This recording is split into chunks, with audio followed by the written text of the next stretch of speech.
A very good morning to our RANsquawk listeners. Welcome to the European Rundown for Thursday, the 7th of October 2010.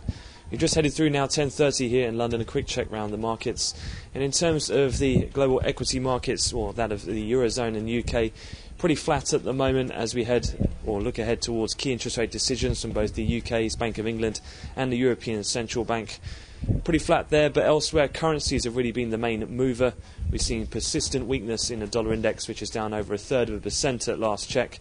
That continues to weaken on the back of growing expectation that it's only a matter of time before we see the second phase of quantitative easing from the Federal Reserve. As such, then, in the major pairs, euro-dollar continues to climb. It's now up around 8-month highs, even in spite of some of the persistent concerns regarding some of the European sovereigns.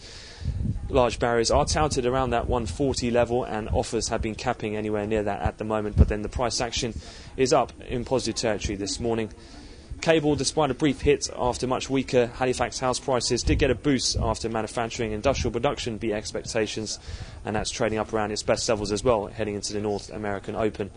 In terms of commodities, spot gold continues to hit fresh record highs, taking silver with it. Palladium's also hit a 9-year high as well with this weakening dollar. Looking forward, though, in terms of the things to come, as mentioned, it's the interest rate decisions which are the main feature for today. In terms of the Bank of England, that'll be at 12 o'clock London time. All analysts are pretty much unanimous that they'll keep the rates on hold at 0.5%, and the QE programme for the time being at the 200 billion ceiling. In terms of the ECB, in terms of the actual interest rate there, no real big deal. It will be kept at 1% according to most economists.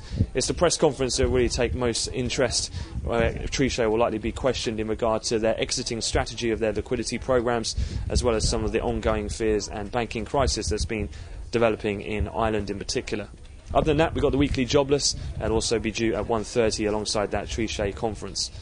Taking a look then in terms of other things, that pretty much concludes the session then and the European wrap-up. So with another update to come at the European cash equity close.